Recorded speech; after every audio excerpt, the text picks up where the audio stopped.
Welcome to Face to Face. Well, if you've been feeling bitter about the mysterious disappearance of your taxes down government's grief chute to nowhere, help is at hand. A clutch of concerned citizens this week launched the Taxpayers movement of South Africa to give taxpayers a voice, and I'm joined now by one of the founding members, Rael Cline. Rael, welcome.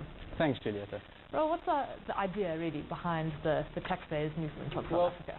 In a sentence, the Taxpayers movement of South Africa aims to give a voice, essentially, to South African taxpayers.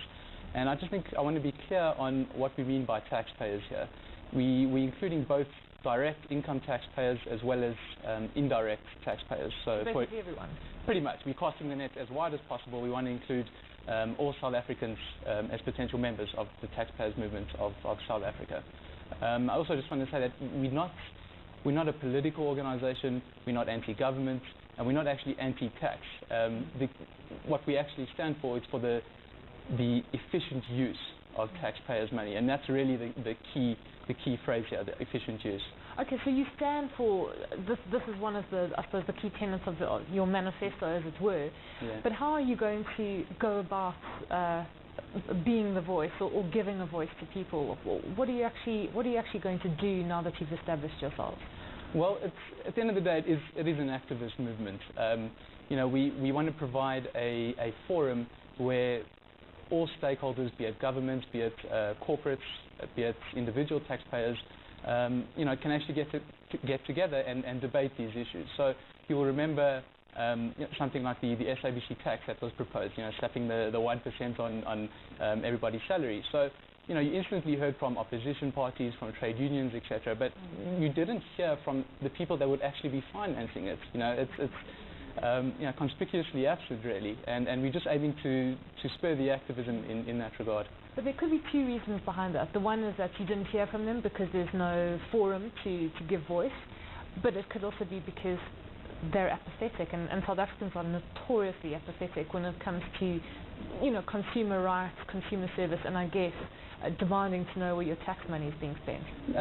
That's true on the apathy side, but I think it's reached a point really where the frustration levels are really, really high amongst taxpayers. In my personal capacity at least, a lot of the people that I've been speaking to unanimously, are venting their anger, really, to be honest. So it's anger and frustration, and I think, although in recent history perhaps there's a bit of apathy, I think it's almost reached such a level of wastage, really, of public money, that taxpayers are very much on board. Certainly the feedback we've had in the last few days since we've launched has been completely overwhelming. People very much buy into the idea, even say that it's overdue to some extent, but offering support, help, resources, etc. Well, it's really good to hear and very encouraging for yourselves. Yeah. How exactly does it work? I know you've got a website, so are you directing people to the website, as you say, where they can debate issues or share their stories? How are you going to broadcast the dissent amongst taxpayers? Primarily at the moment it is the website, so people would log on, become members, and there'll be a forum there for to debate issues, to sign petitions. But we're also going to be using the broader media as well, releasing press statements in all forms of media, so radio and television, print and online media, and we've got all those distribution channels available to us. Rael, who are you guys? There's perhaps you could just tell us a bit about who's part of this movement.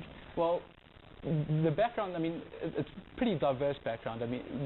We all taxpayers, to be honest, in the first place, and I think that qualifies us to do this in the first place. And most of us are actually volunteers, highly capable people from diverse backgrounds. But as I say, what qualifies us the most is that we are actually taxpayers, and we have a vested interest in making these things work and in making a difference. And how are you financed? Because if you're volunteers, it's obviously quite a your time is money, so obviously you're looking for a bit of financial support to keep this movement going. Yeah, correct. So if you sign up on our website to become an official member, it's 50 Rand for an annual membership.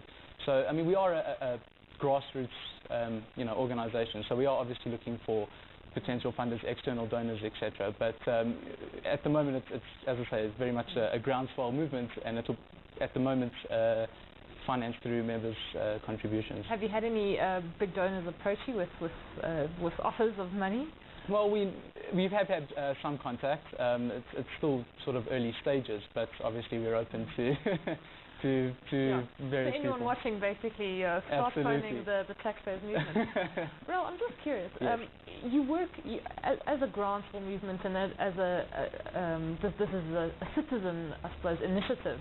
You work outside of the structures of government. So you may lobby as much as you want, but how are you going to get any traction with governments or the people in power to actually listen to the stories that are going to come to you?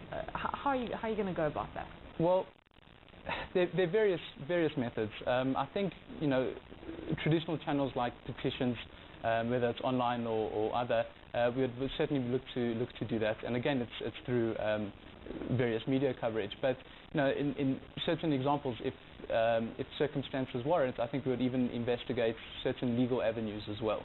I know the government has public oversight committees, SCOPA, for example, and we'd look to work with SCOPA if possible as well.